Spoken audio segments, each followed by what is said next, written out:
I'm recording this event. So without much further ado, I'm going to let Joel share the screen and take it away. So thank you, Joel, so much for sharing tonight. You are very welcome. Thank you too. And thanks to everybody for being here. I very much appreciate this. Here we go.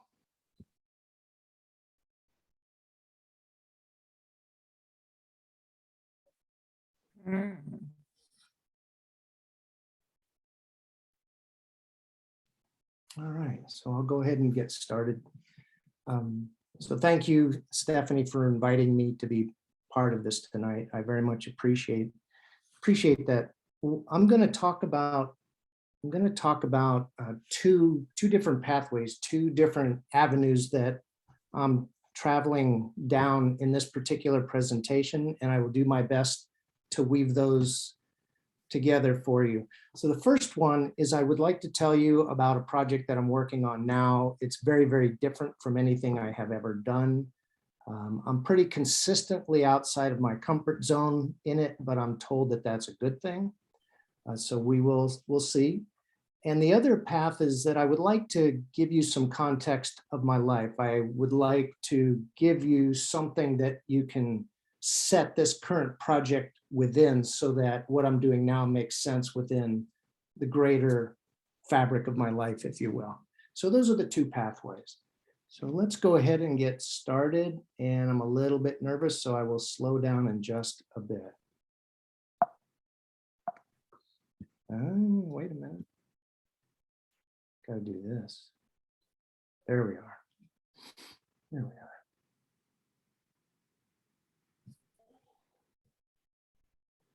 Word before I start is most of the softer images you see, the images like this, are photographed with a lens called a lens baby that I've been experimenting with recently because it seems to, the aesthetic of the lens seems to fit the project I'm working on. So unless I tell you differently, the images that you're working on, especially these softer ones, are associated with this project.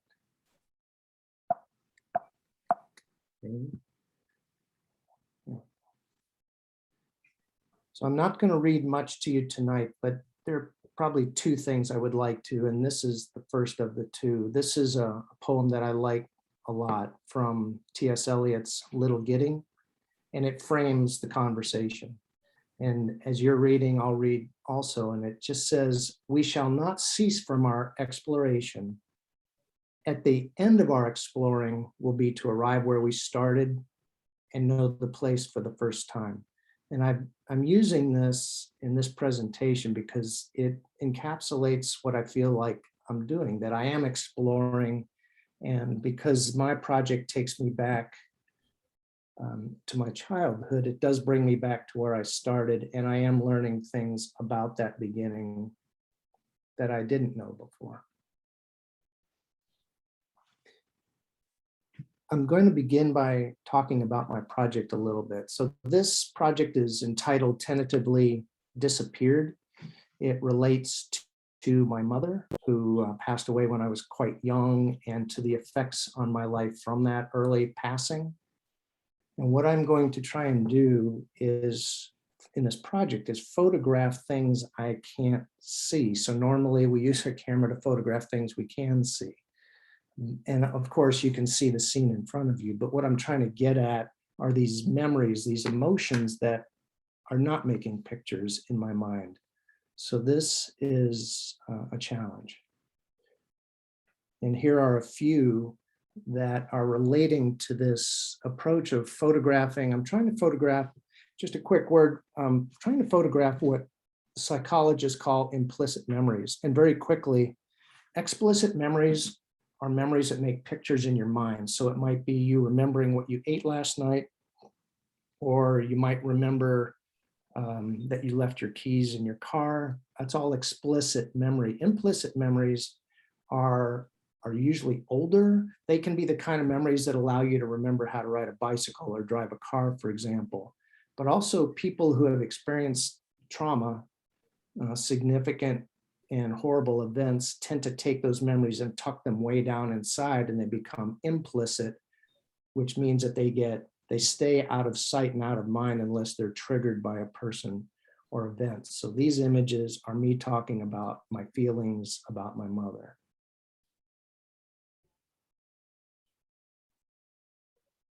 Which for me pertain to loss, abandonment, and those kinds of things.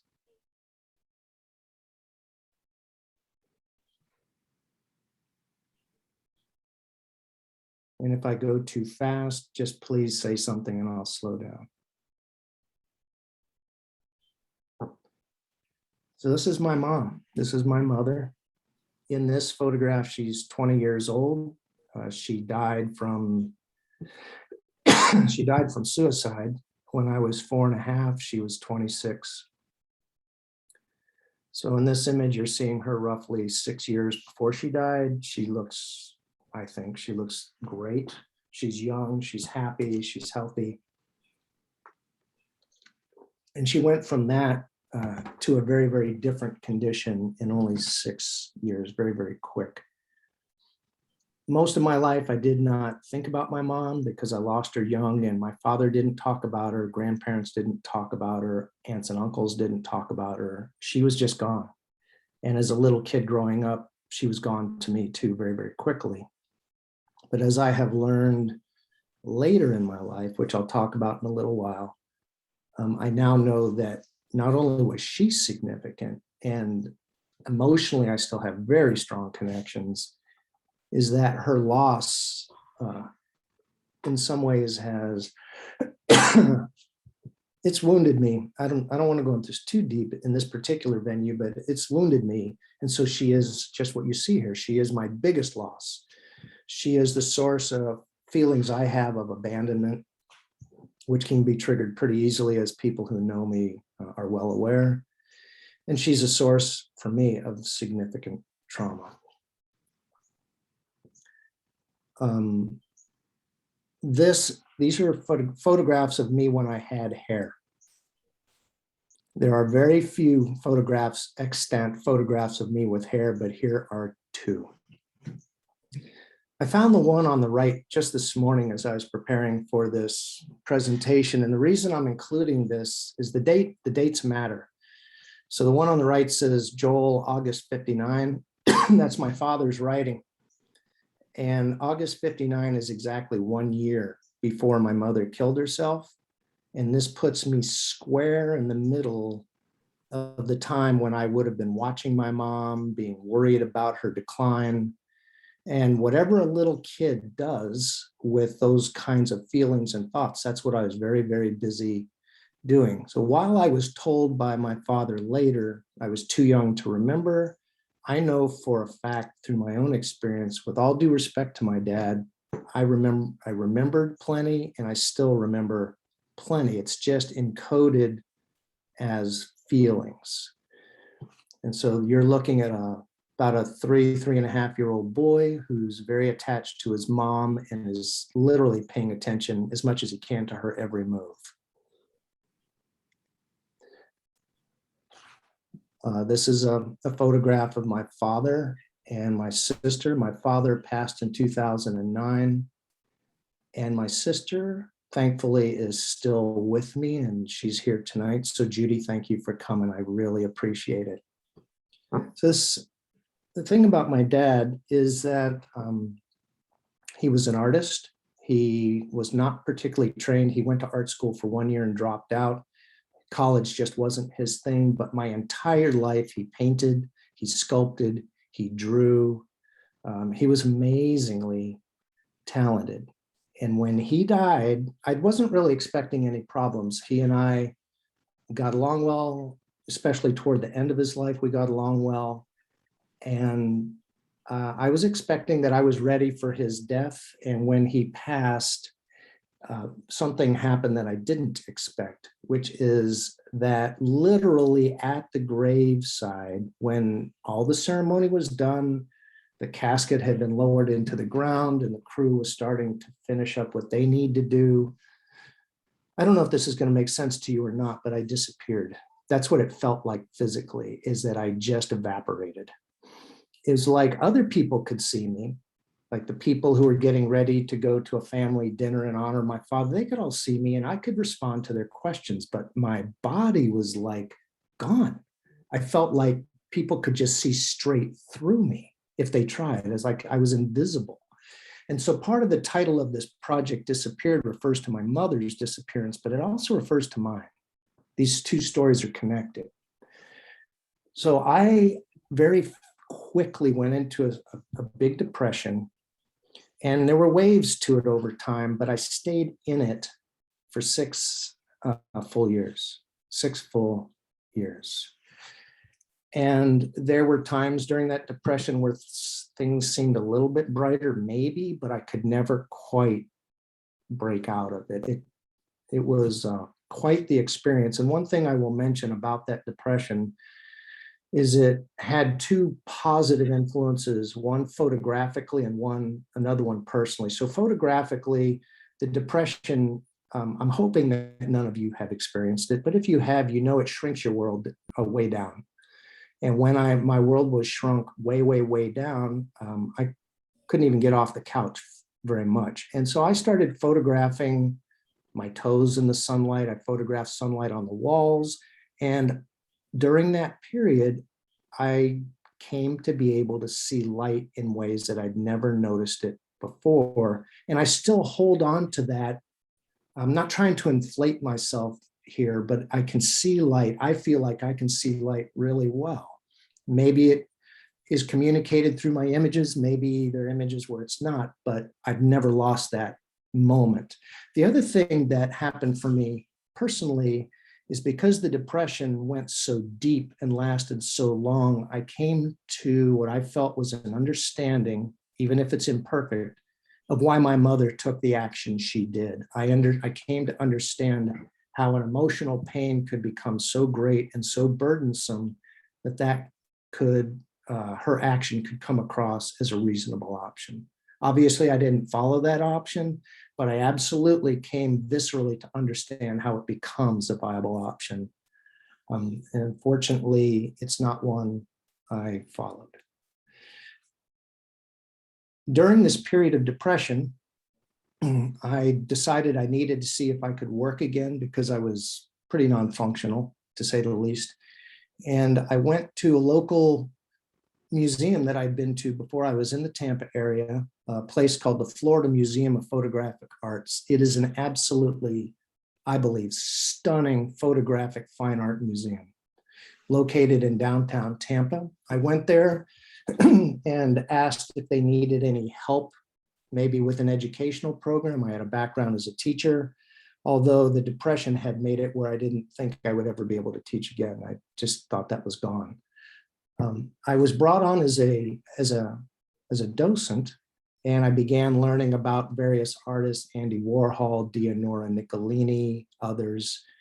And there were classes offered, and we were able, as employees, to take them for very, very reasonable rates, reasonable for us, probably not for the instructors. And the most significant instructor for me was and is a man by the name of Pierre Dutet. Pierre and his wife, Kathy, are mentors. They are very, very good friends. And I would tell you that my encounter, chance as it was, ended up changing my life in many ways, one of which significantly was artistically. I had been a landscape photographer for a long, long time. That's how I saw myself. I have a background in forestry, which is all about landscapes and reading landscapes. I have worked professionally as an archaeologist, which is also about reading landscapes, recording landscapes. I use my cameras to document, very representational, even scientific in some ways, but use it to say, this is what I see. And then I talk about what I see in my reports. But also nature for me has been a place of refuge my entire life, or at least the life I can recall, going all the way back to childhood. When things were rough, I would go outside. I would find little stones to play with. I would imagine their shapes. I would look at the shapes in clouds. I've always been a nature boy. And even as an adult, I find tremendous peace in nature. I find solace in nature. And I am very, very drawn to and affected by the beauty I see. And so I was a landscape photographer. It's how I saw myself. Large landscapes and also the details of landscapes and the patterns in landscapes.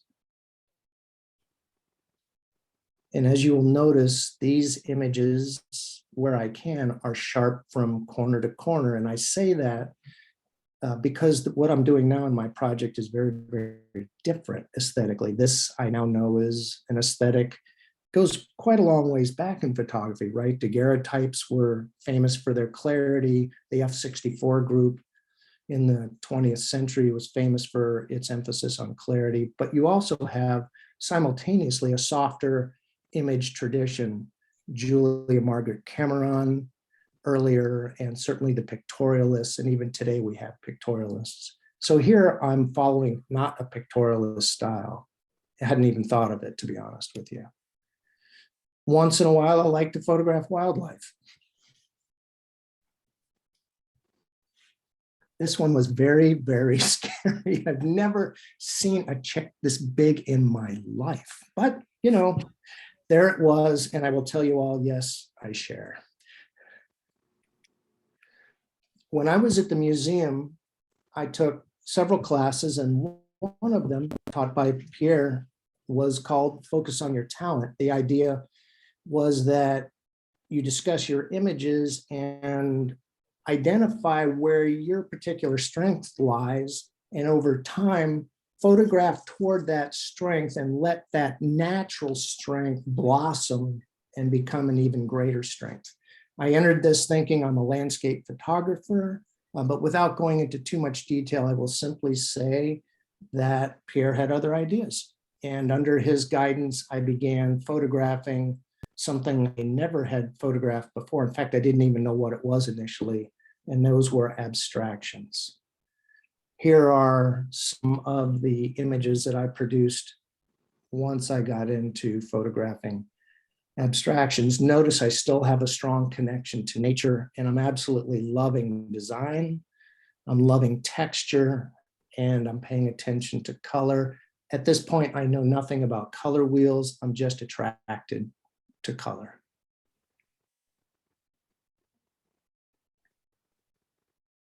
And form. And notice that I've become, and for some of these, I started knocking out the backgrounds. I took in Photoshop the paintbrush, and I just painstakingly erased all the black, being as careful.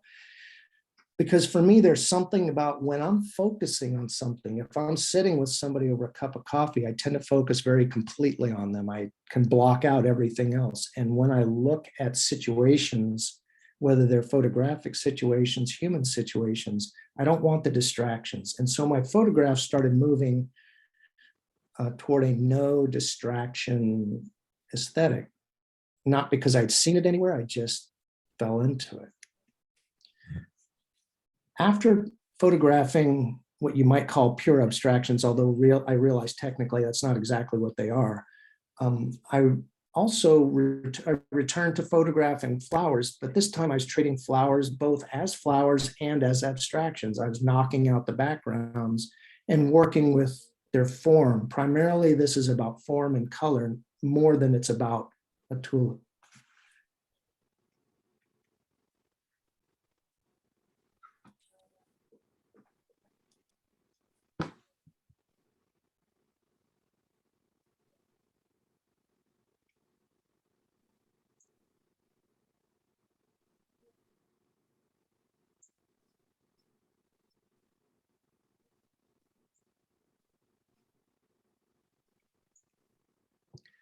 One of the biggest points of learning for me and working with Pierre, and there are many, is the distinction between subject matter and actual subject.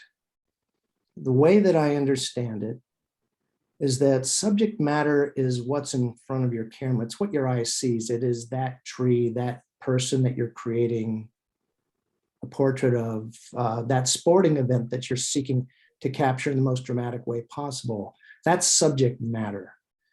But then there's actual subject, and that's a little bit different. Actually, it's a lot different.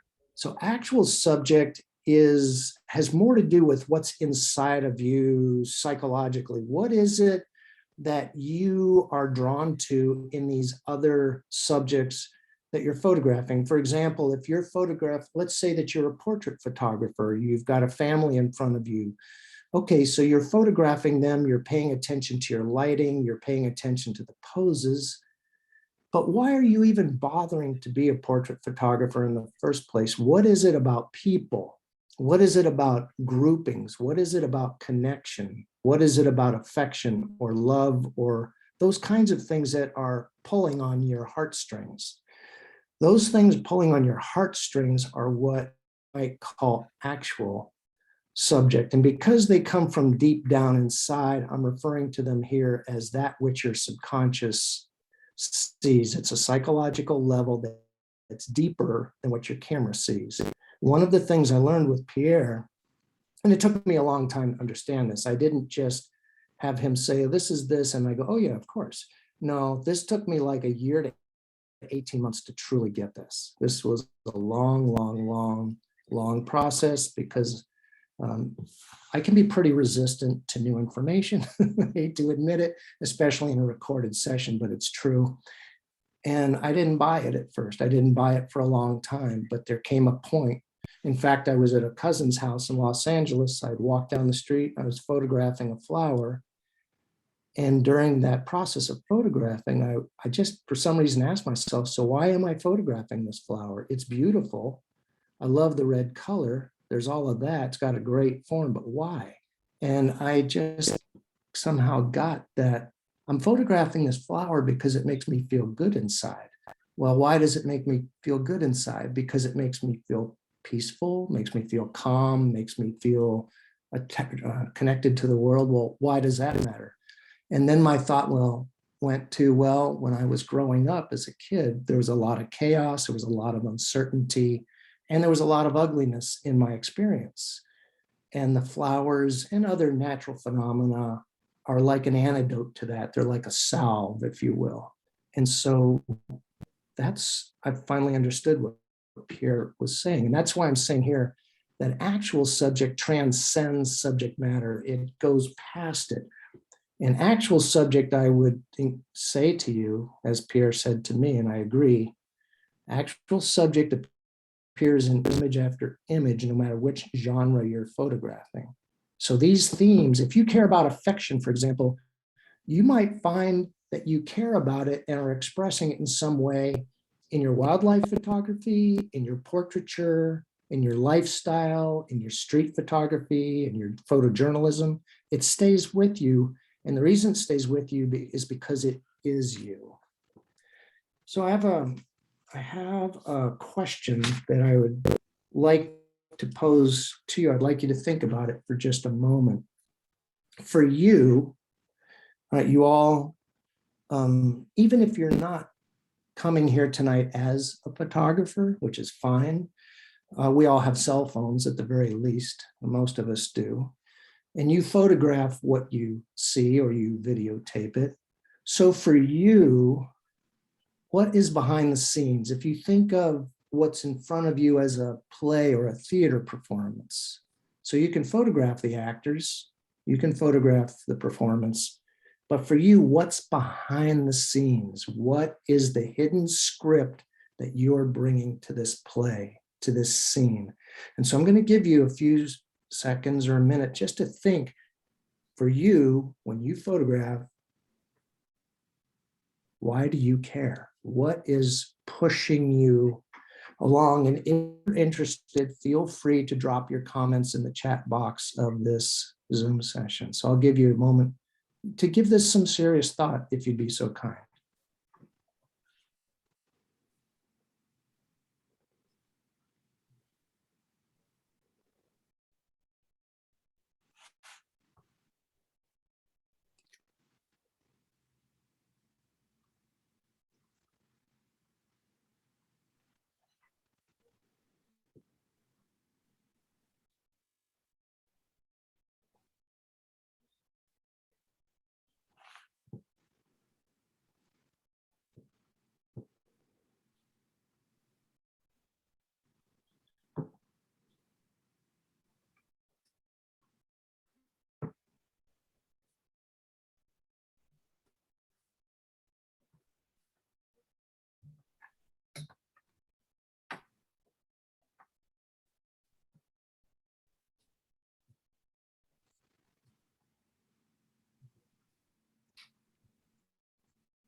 So if you're writing, I'm going to welcome you to continue. Writing, I'm going to continue, but I'm going to go slowly so that you can continue writing and hopefully dropping some things in the chat for us to look at a little bit later. So keep writing. I'm just going to go slow right here so you can continue. I'm going to talk still about actual subject and subject matter. When I was growing up, I watched my father paint. I watched him paint for years. I tried painting, and without knocking myself too hard, I will simply say that it is not my strength. I'm still working on ice cubes and stick figures, but I have a long ways to go. My father, however, was naturally talented in all kinds of ways. And these paintings and many others like them were on the walls of my house. Well, it wasn't my house. I was a kid, my parents' house. When I was growing up, I never thought much about them. They were just my dad's paintings. I liked them, but they were just normal. They were my father's paintings. But after working with Pierre and after doing quite a bit of self-reflection of my own, I realized that these weren't just paintings. They weren't just seascapes. I realized that. And then I started looking at the dates. These two paintings come from the very early 1960s. Well, my mother killed herself in August of 1960. And what I realized is that my father, who was not prone to expressing a lot of emotion, just wasn't his thing. He came out of the Great Depression generation, just not the way it was done. But through his art, he talked plenty. So I came to understand that in every ship he painted, those ships were him. These boats were him. They were all self-portraits. And this with the boat in the choppy seas was my father after my mom killed herself. He felt like that. And the same thing in this other one came a little bit later in time, maybe a year later. Okay, there's a sunrise, so that's great. But this tree, which is very common where I grew up in Miami, Florida, it's a red mangrove, is always, always, always covered with green leaves. The only time it ever looks like this is after a really nasty hurricane. It is the only time that you have enough force to strip a tree bare like this, or to have enough salt water blasting against the tree to kill it. So even though there's a sunrise and that tree is still there, barely there. And that's my father. Also, I came to understand a lot more about my very taciturn father through his paintings this way. And then when I look at my own work, I see that I'm doing it too. Here is a photograph I created a few years while I was taking a portfolio class with Terry Abrams, my first class here, and absolutely wonderful course for me. So the subject matter is there's a portrait of my mother, there's a lamp, and there's a bracelet that belonged to my mother made up of very tiny tin or silver bells. That's the subject matter. It's what my camera sees.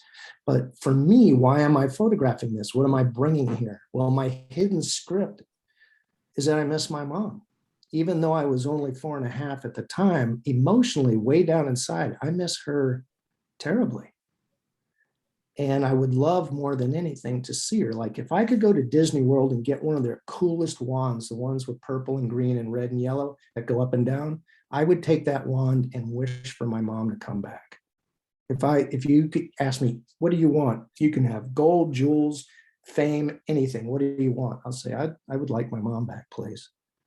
So what the actual subject here is, it pertains to my longing, my desire to be reconnected with somebody I lost too soon. So I kept searching, not actively searching, but kind of in the back of my mind, searching for an aesthetic that really touched me, because as I was working with projects to try and talk about implicit memories of my mother, my results were quite realistic. There's nothing wrong with that, but it wasn't quite satisfying me. I kept looking for another appearance. And I came across the art of Priska Wetstein. She's a contemporary pictorialist. She's a photographer. She's a collage artist. My feeling is that her art is absolutely amazing. Not just amazing visually, but in terms of how I feel when I look at it. Even though this is a close-up of looks like milkweed seeds, I feel like I'm going into space. There's just so much room here. And it's, to me, absolutely stunning. Her landscapes, same. For me, I can just go forever.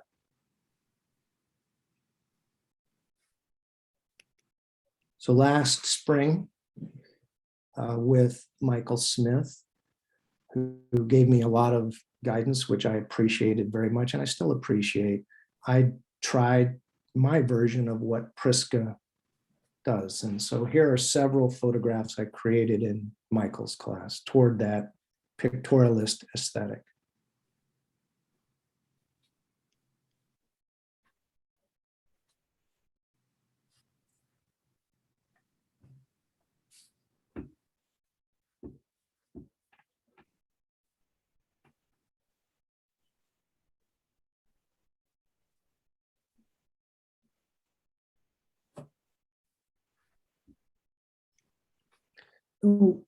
I'm 65 years old, and my mother died a long time ago, over 60 years ago, but I feel very, very strongly that I want to honor her with a photography project. She died very young, and I don't think she had much voice in that last year or two of her life. I think she got buried by the events that washed her away. I don't think she was able to say much about it, not to many people anyway. And so I just feel like I want to learn who she was. I want to give her a voice. But the problem is how do I photograph a memory? How do I do that? Do I stage it? Do I approach it metaphorically and symbolically? Like, how do I do that? And so a second question I would like to pose to you and give you 30 seconds or a minute. Okay, you can photograph what's in front of your camera. That's fine. But how, if you were going to photograph a memory, what approach would you take? How would you photograph a memory? And again, if you would be so kind to think about this and drop a thought or two in the chat box for us, that would be wonderful.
Going to give you just a little bit more time on this.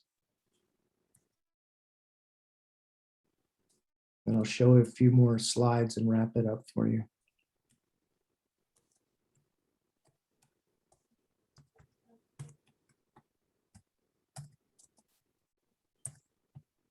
All right, I'm going to continue again slowly. So if you're writing, please continue. And thank you for placing your thoughts in the chat.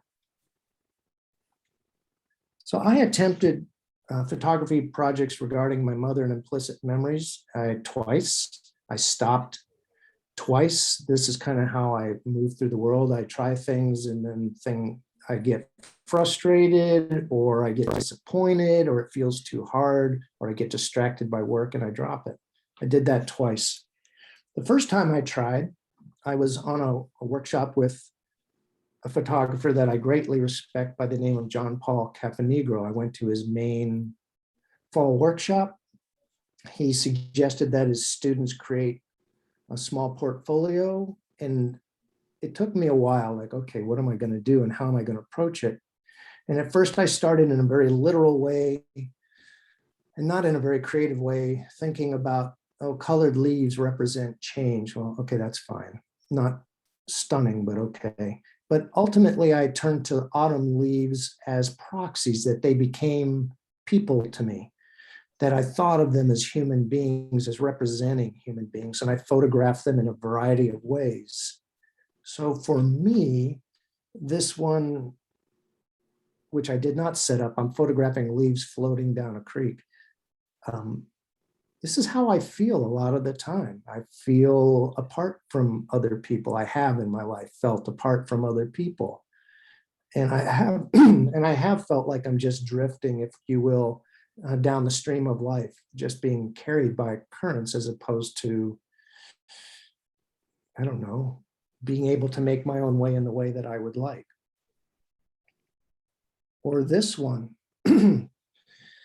which for me was an attempt to describe implicit and explicit memory, that on the surface of the water, again, if you will, there's our conscious thought. It's right on the surface. You can see it. It's red, it's yellow, it's right there. But then below it, dipping down into these darker waters, seen, half seen, partly seen, even decomposing, are other memories, older memories, and they're all connected. The question is, can I get to those older memories? Do I have access? And in what ways can I gain access? Because still, I remember almost nothing about my mom, but I have the emotions. So in Terry's class, which was my second attempt, I experimented with a more cinematic approach. With the great help of expressionist painter Morgan Burgard, found models. She found the models. I brought artificial lighting. We used an old house belonging to her boyfriend at the time, now her husband, Stephen.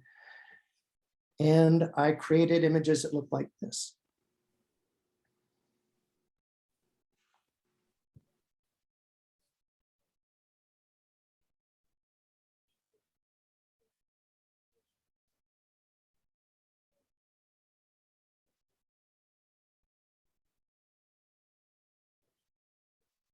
And this, whoops, excuse me, and this.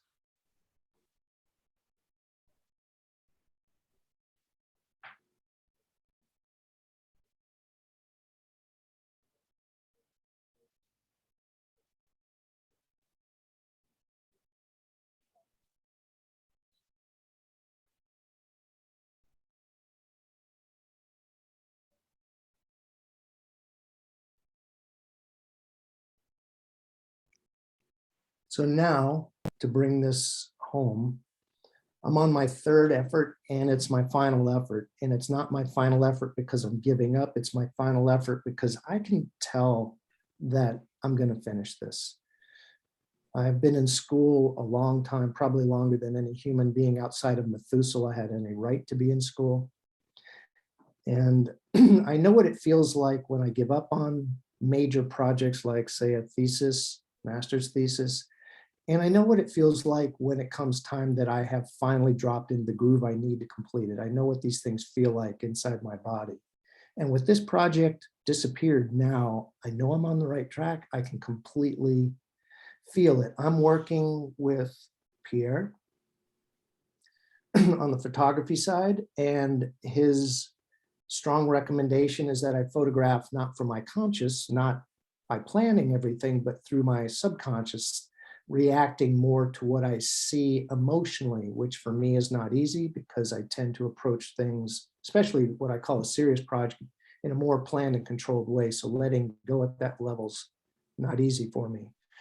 Also, because I was at a talk a number of months ago through Pierre and his wife, Kathy, and then through Alexis to Joni Godlove. Joni is a very, very accomplished graphic artist.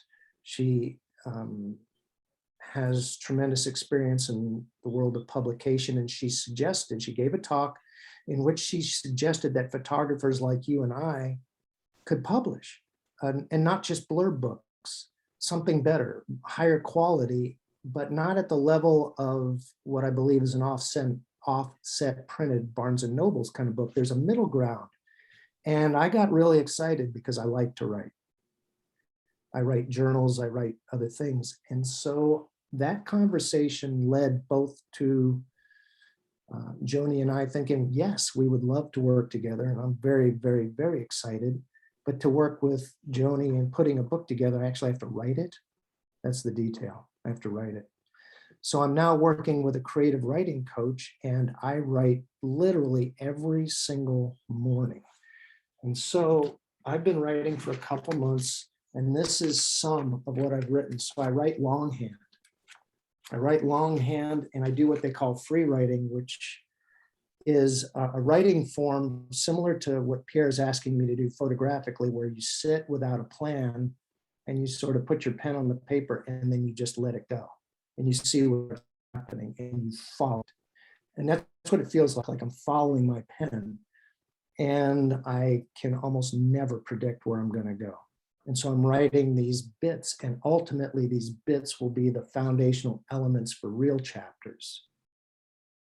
And so I'm approaching both my writing and my photography in a way that I've never done either before. I'm not in my comfort zone, and I'm completely excited by what's happening, both. So I do feel like I'm on the right track. There's my writing, and I'm using the lens baby, which is both a pain in the rear end because it's got a plastic lens. It doesn't focus real well. I don't focus it real well, but it gives a dreamy aesthetic that I absolutely love for this project. I love it. Is there anything completely in focus? I don't know, maybe that little spider web, but I don't care. And I don't mean I don't care in an apathetic way. I mean, in an aesthetic way, I don't think it detracts. I think maybe it even adds. So I'm still photographing flowers because that part of my life is still really important to me. I still love small beauties, delicate beauties, points of connection, points of appreciation. But in addition to that, I'm not afraid of the darker side of who I am. I'm not afraid of that part that years ago fell into a depression. I'm not afraid of being with people who are sad or stressed. I'm not afraid of being with people who are thinking of killing themselves. I mean, I've been down my own path and I know enough. I have my own mother's history. And what I want to do is be there to help people, to be quite frank. I want to be there as somebody they can talk to. And so with these darker images, I'm trying to allow my feelings from way down deep in those caverns, somewhere down deep inside of me, where some memories of my mother are still living. And there's a little boy down there that's very much is holding on to those memories. He's only 4.5. I'm trying to access that by not controlling my photography. And I don't know if that makes any sense at all, to see what emerges. So it's a new aesthetic for me. And I'm just going to let it roll. I'm going to see what emerges, what develops. So again, to return to where I started, I'm going to paraphrase T.S. Eliot's work. But I changed it to be more me. And maybe this is you too. And if you'll let me, I will read it. I shall not cease from my exploration. And the end of my exploring will be to arrive where I started and know the place for the first time. My path might lead me into the woods. It might lead me downward. I can't really see where I'm going, but I'm very excited to go on this journey. And those aren't just words. I am extremely excited to go on this journey because I am learning more about my mom every single day. I have medical records. I talk with my sister. I talk with cousins. I've acquired photographs from family members. I mean, I'm doing my best to be a little detective and figure this out. Who was she? What was her personality like? And what happened? What happened? All the people who could have told me that are gone. And so this is my journey.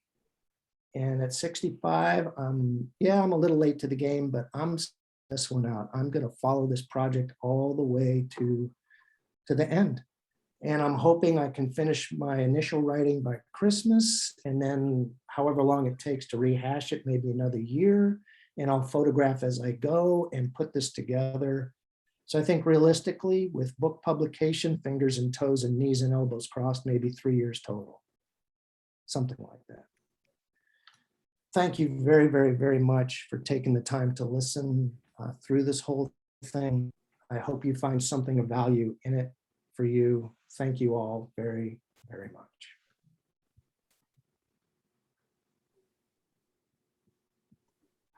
Thank you. It's wonderful. That was amazing. Thank you very much, Joel, for sharing. I mean, that's a lot to give. And I think the one thing that came to my mind was that the light called you when you were in your dark time. And I think that you keep following that light. And I applaud you. And so I want to open it up for questions if anyone wants to ask Joel a question. Another thing too is I wanted to just mention the isolating of subjects, I think is fascinating because it really forces you to be present. And the whole distraction, we're in the age of distraction. Do you continue to do that? Isolate your subjects like that? Do I still do it? Yeah. Yeah, I still do. I don't necessarily black out the backgrounds in the way that I used to, but I still photograph as close as I can possibly get. I like being close to people when I photograph them. Flowers, I come in close. I just don't like the visual, for me. Right. Visual distractions. Yeah. Kill that. Sorry. That's okay. Yeah. So yeah, it's just something about the way I approach my subjects is I don't like what feel to me are distractions. So I do.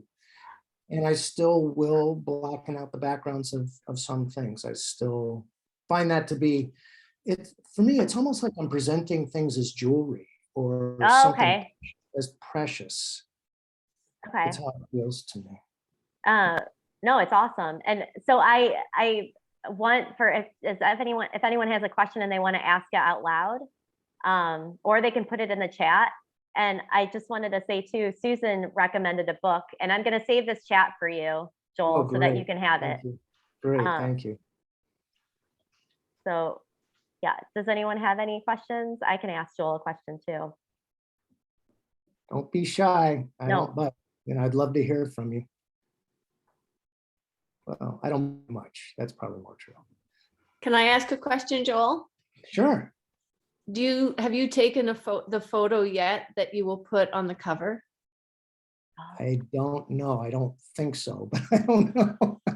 I'm just wondering if you've taken the photo yet that you feel represents or encapsulates or speaks most to where you are or what you're doing and how you're feeling. I don't think so. It's an awesome question. I don't think so. I think I'm too new into this particular aesthetic approach. I'm too new with this lens baby that's a little bit like an arm wrestling match most times.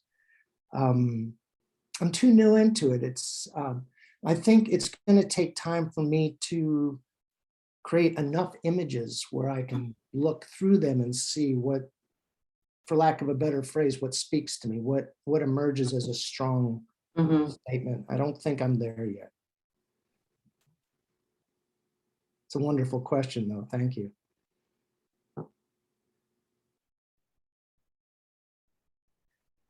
Others? I have a question. So Joel, I know that you teach, and how do you incorporate photography into teaching? Oh, wow, that's a great question. How much time do you have? Yeah, we have a few minutes, but Only a few yeah. minutes. So few. Okay, I'll try and be brief with this. So many years I have tried to incorporate, I teach comparative religious studies. I teach comparative levels. It's a community college, so it's 1 to 200 level. It's pretty basic.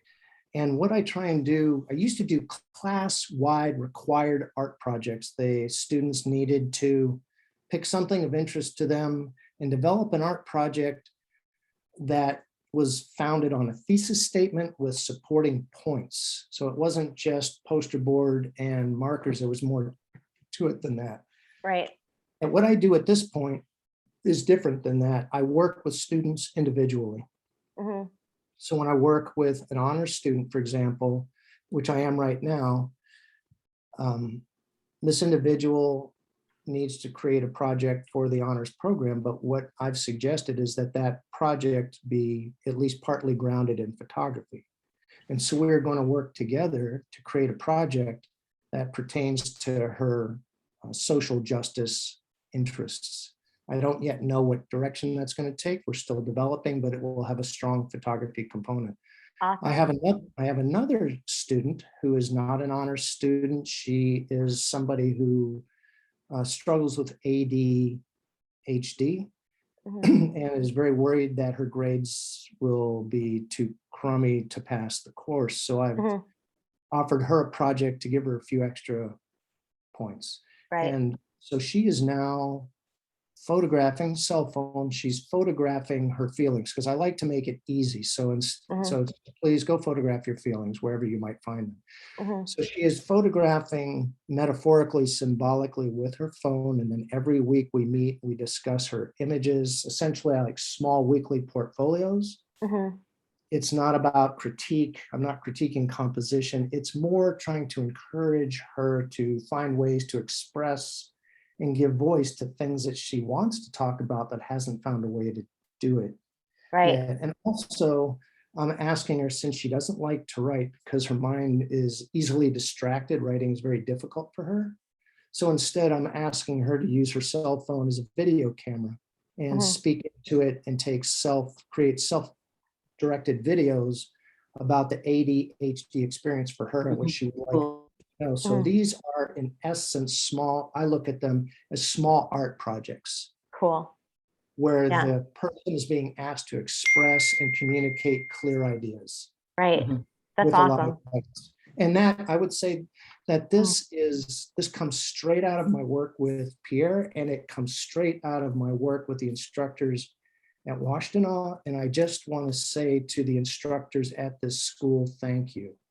I have now had classes with a number, at least 4. Mhm. Terry, Don, Michael, Jennifer, every single one is stunning. Mhm. Different individually and absolutely stunning. And I just want to say thank you all, because you have absolutely contributed to what I'm trying to learn and grow into.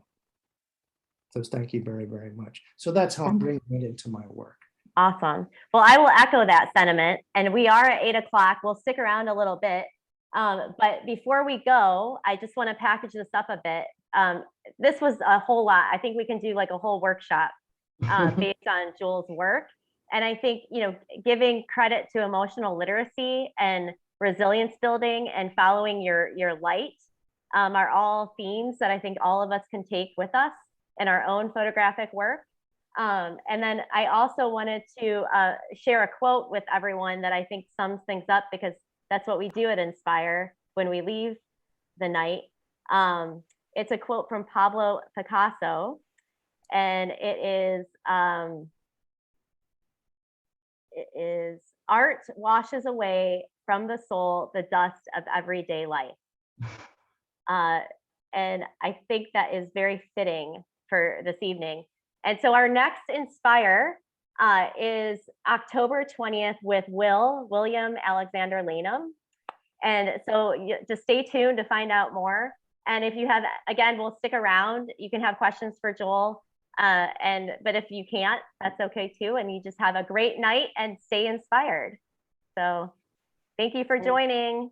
Thank you, everybody. Thank you a ton for coming. I really appreciate it. Thank you so much. Thank you, Joel. Great presentation. Very much Thank you. enjoyed it. Thanks, Don. Much appreciated. Thanks, Joel. It was good to see you. Good to see you too. Excellent, Joel. Thank you so much, man. Yeah, thank you, Michael. Great presentation, Joey. I have to go down Shay Shay now. All right, tell your kitties I say hi. I will. Thank you.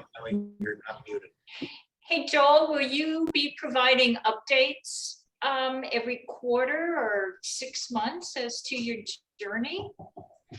I'd be happy. Mm. I hadn't thought about being that organized, but I could do that. You have a website now though, right?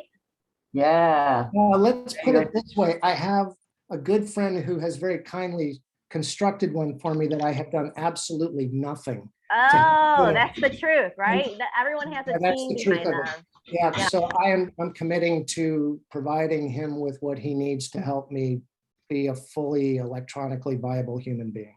Okay. Good person to Be a know. robot. Yeah, Good person to know. yeah. Absolutely. But Um, I would be happy to provide updates for sure. Great, thank you. You're welcome. That was Awesome. terrific, Joel. Yeah. Working with you and seeing your work and seeing your growth is just fantastic. And it's so great that you shared this journey with everyone. Thank you very much, Terry. I appreciate that. Great Joel, I see- photographs, Joel. Great presentation. Thank you. Want to jump through the screen and give you a big hug, Joel. Thank you. Oh. Okay, thanks. Is that possible yet in the Zoom Yeah, world? The Yeah, Zoomverse? I'm here. I'm here.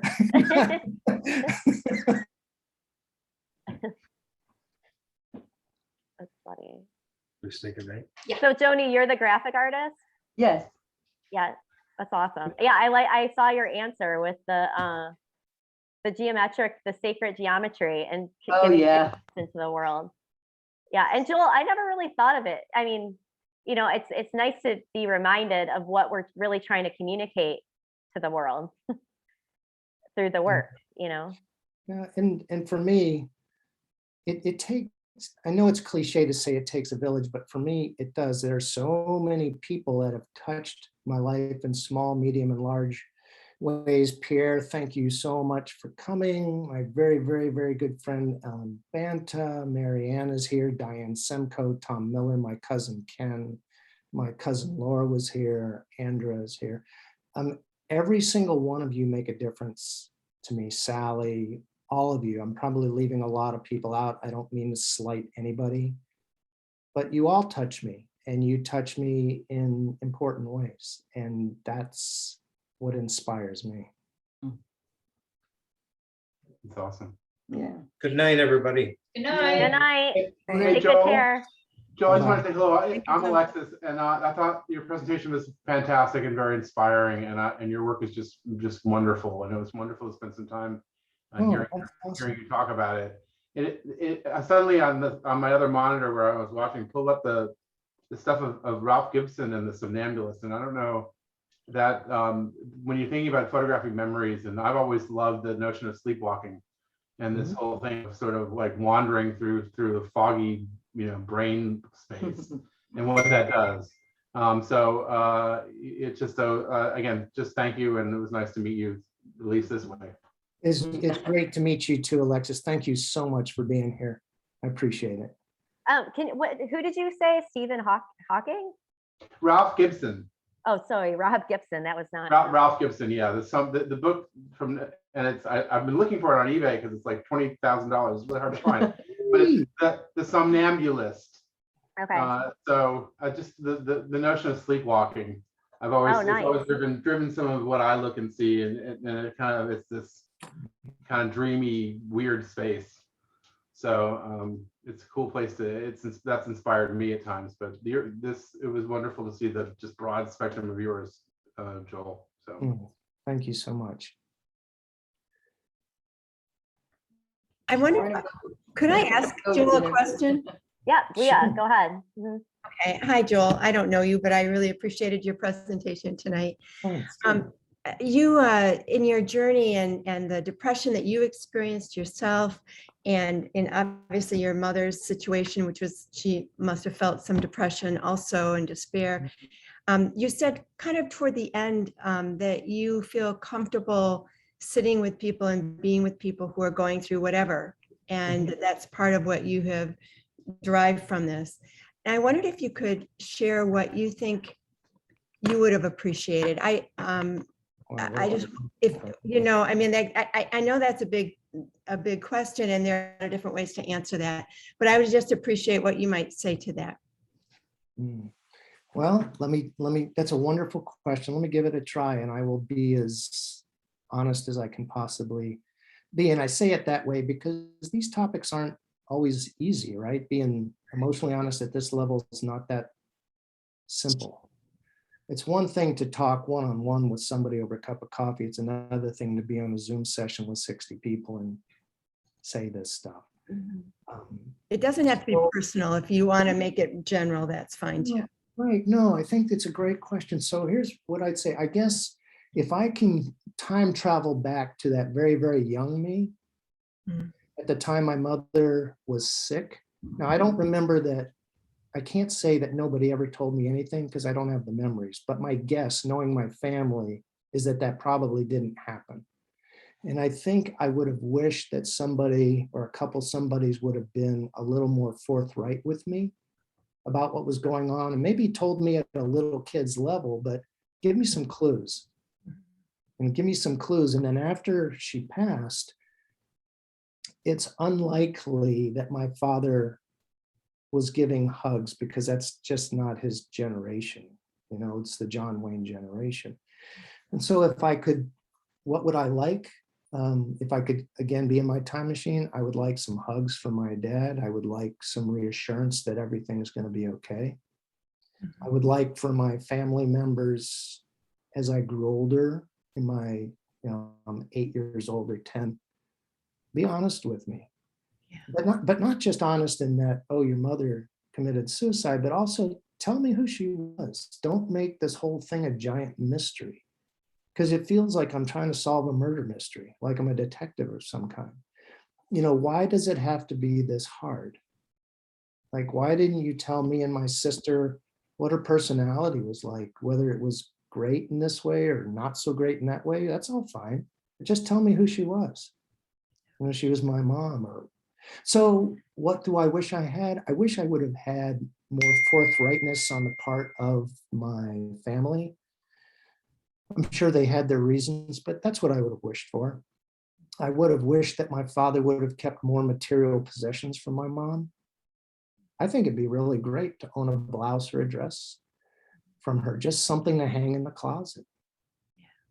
My sister very, very, very generously gave me my mother's bracelet that I photographed. That means a lot to me. She gave me a woman's watch that belonged to my mom. That means a lot to me. I can tell things about my mother from these things, how delicate they are, from the styling. That's what I wish. I think what I would have wished for, I got this from my grandparents, thank goodness, but from my core family, my dad, my mother, my stepmother later, more affection, sincere affection, more things to build confidence, right? Because it's such a big blow to lose somebody like that, and confidence is not what you have. You know, so that's what I would have wished for, is more of that, the affection, the honesty, those things. You know, help me find a way to know my mother and find some closure. That would be a kindness. I appreciate your answer. Yeah. Thank you so much. I think that those kind of losses fuel our journey for the rest of our lives, and it's probably a big part of your interest in kind of getting to the heart of who she was today, is because you were deprived of that information when you were young. And so anyway, I appreciate that. I have similar, we all have different journeys and things, but I really appreciate your candor, and thank you so much. You're very, very welcome. Thank you to Leah, are you a student at WCC? I am. Oh, nice. I'm a retired person. Perfect. No, so- they call it rewired now. You need to not retire, you rewire. Rewired. Well, I've rewired a couple times then. Okay. But I had a couple different careers and paths, and now I'm studying photography. Awesome. good. Thanks. Yeah, no problem. Yeah, so, and is anyone brand new to photography here? No? So you're all pretty much in it? Because some people come and they have no idea about it. So this is a great way to show it off, right? But anyways, I'm gonna stop the recording, if that's okay.